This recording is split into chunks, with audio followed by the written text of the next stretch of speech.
So, Jay-Z says, hi, love your content. Are you a dreadlord? Thank you. Be honest.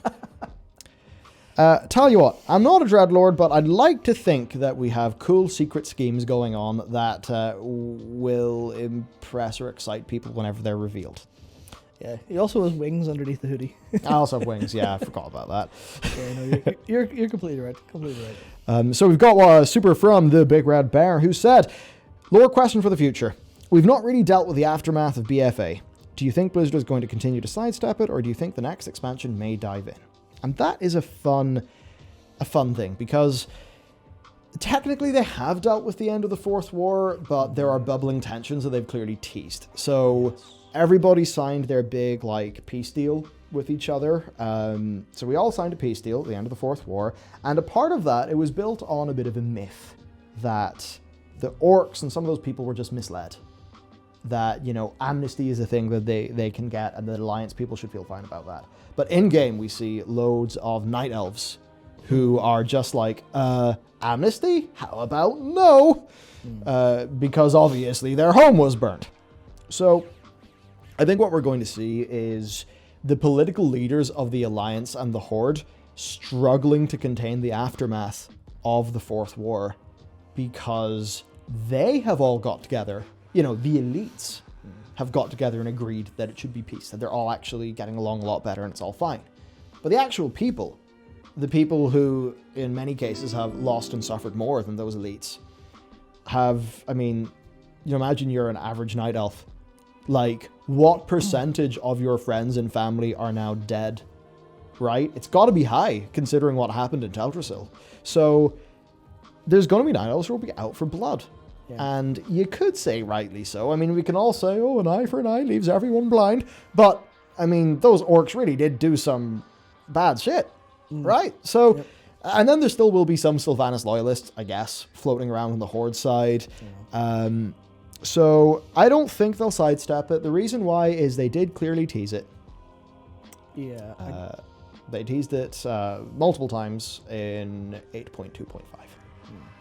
Yeah, no, I can't imagine they'll let that go, because it's almost like there's a very, very long list of things Blizzard could do, and they can only do some of it. And clearly, for now, they're on the big cosmic bender of we'll go see all this death stuff, and we'll get to light, we'll get to void, etc., etc. But at some point, you're going to have to look at the Gilneans, you're going to look at all of the Worgen, you'll have to look at the Night Elves. There's so much. It might not even be a massive focus, but if I don't get to see some point where, there's some division or some almost basically a terror squad of Gilnean, Worgen, and Night Elves just going and wrecking Horde stuff. So I think that would be an apt coverage of Azeroth politics that would go down quite well without being too, just this revenge plot movie of just this almost what's the one with what's his name, Jared Butler, all those movies where he just goes and kills loads of people. He just goes and kills loads of people because he's been wronged. Just the Azeroth version of that, basically. Yeah, I think something like that will have to happen, and just seeing the leaders struggle with that, but then also tensions within the leaders, which I think we can very much expect to happen on the Alliance side. So I think that's how it'll go. Yeah. We've got a question from Bubble Serpent who says, am I the only one who wanted to know more about Gorek Zar? It seemed like there was much more going on with her despite being a one-off evil chuckler. To which I'd say yes, and Gorak Tool is voiced by Christopher Judge, who is Teal'c in Stargate, and therefore I want more Gorak Tool. Yeah. But I actually completely agree with you, and I think that all of that Drust lore is so much more cool in Blizzard's head and in their own internal lore bibles than it is in game, because I really liked it in Drustvar. I do think it's really cool, but it's always felt like a weird thing tacked onto the side.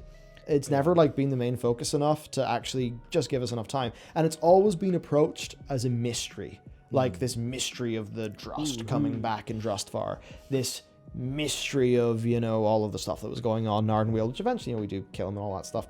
But I just feel like more time is needed. So maybe that will mean that we'll eventually go to Thros, And whenever we go there, we can actually properly learn about these people. Yeah. To which I would say, yeah, I'd love that. I'd certainly, though, want Thros to be, a mixed up color palette because... Oh, it can't just be that Jaina scenario again. Yeah, especially after Korthia, I really don't want more grey and brown. Yeah, just here's Ardenweald, but it's brown. Or here's Ardenweald, but it's grey. Ardenweald, it's like, for so much of the zone, you're in just a brown gorm pit. Yeah. And, it's like, oh, you look up, the skyline's beautiful, pretty. But it didn't. Yeah. And then, Bastion's obviously beautiful. But Maldraxxus is like, ooh. And, it's like a metal album cover. And then Revendreth is like also really kind of dark and gloomy. And the Maw is really dark and gloomy. And Korthia is really dark and gloomy. If we go to Thros, it'll just be dark and gloomy again. Yeah. And I really, really think that like Isle of Keldanas was just gorgeous and you wanted to be there. Timeless Isles, gorgeous, you wanted to be there. Yeah. I would like that. I actually had a really almost weird experience there yesterday. Yeah, yesterday. Because I had I had done PTR stuff in the Maw and then in Korthia. Then I logged into live to level my druid some more. And I finished Maldraxxus, doing the Threads of Fate stuff. I finished Maldraxxus and then went to Revendreth and finished that up. And then I was like, okay, that druid's 60. I'll log on to my hunter, see what its state is like. And it was in Bastion. I logged into Bastion. I was like, oh my god, I can't see. It's too bright. Oh, my eyes are adjusted. My eyes are adjusted to these dark pits of hell. And I go into Bastion and I'm struggling to see things. I'm struggling to see my UI against the white floor. I'm like, Jesus Christ. I love more like Bastion. I think Bastion is just pure gorgeous. I love it. I love it so much. Yeah, I'm not talking shit about Bastion. It was more the sheer contrast of I finally get something bright and it's too much for me. Yeah, and I think back to say like Warlords of Draenor, which had like Frostfire Ridge was gorgeous, Shadow Moon Valley was gorgeous, Tanan Jungle was gorgeous. Yeah, Gorgrond was a bit ropey around the top, but at least it had the Iron Horde stuff, and then it had the when you're inside the lush jungle, it was had the overgrowth so beautiful. Talador had lots of variety. Spires of Iraq was a bit brown, but wasn't too bad. Yeah, I think it goes to Nagrand. Everything was some more 6 distinct zones that felt a little bit incongruous, but they were ultimately based off Outland, which was I want to say a simpler time of World of Warcraft development where they went, we wanted Evil Forest, Felwood. It's close to the real forest, Ashenvale. And then there's Winter Spring. Like, what? How does that make sense? You go through a cave and suddenly everything's icy. That's bullshit. But I'm like, it's fun though. It's a video game. It's good. Yeah. You go to Deathless, it's just grey. You're like, sweet. I'm tired of green. It's now grey. You go over somewhere else, completely different color. You go into the Blasted Lands, it's bright red. You're like, oh my god, this is... the saturation slider of some of those classic color palettes. Yeah, I think it's honestly great. I think any sort of logic or like what color would this really be? What sort of feelings are we trying to evoke from like, Korthia is like, it's kind of Ardenwealdy, inspired a little bit of Orpos. She's like, no, make it cool. I don't care. Make it cool. Yeah, I like they could drag Korthia in, and it's like, it's a pity because like Tazavesh is by far the coolest. I think it's basically the coolest thing in Shadowlands. It would have been really nice if we got more of there, and if Korthia was really just cool and colorful and yeah, I mean I love color.